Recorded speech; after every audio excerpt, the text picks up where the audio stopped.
Tem obesidade mesogênica e obesidade poligênica. O que é isso? A mesogênica é aquela que depende exclusivamente do caráter genético. Sabe quantos % da população que é obesa é exclusivamente pela genética? Menos de 5%.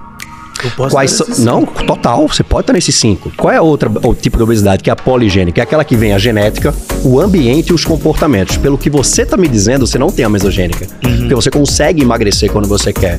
E tudo que você disse que te fez engordar foram seus comportamentos. E tudo bem que, você passou por um momento difícil, você teve problemas psicológicos e, querendo ou não, a gente foge. E geralmente, sabe pra onde a gente foge, Hulk? Álcool, comida, sexo, celular e televisão. Tudo que deixa a gente completamente apático mentalmente falando. E querendo ou não, aqui no córtex pré-frontal, uma região aqui do nosso cérebro, atua um neurotransmissor chamado dopamina. É aquele neurotransmissor que dá vontade de fazer as coisas, do querer fazer. Isso também, né? Certo? Você consegue controlar com bons comportamentos. Por quê? Qual é a ideia? Quando eu vou lá e como uma pizza, o córtex pré-frontal ele também é afetado por álcool, açúcar e gordura. Quando eu como uma pizza, aquela bomba de açúcar e caloria atua no meu córtex pré-frontal e diz, tô feliz.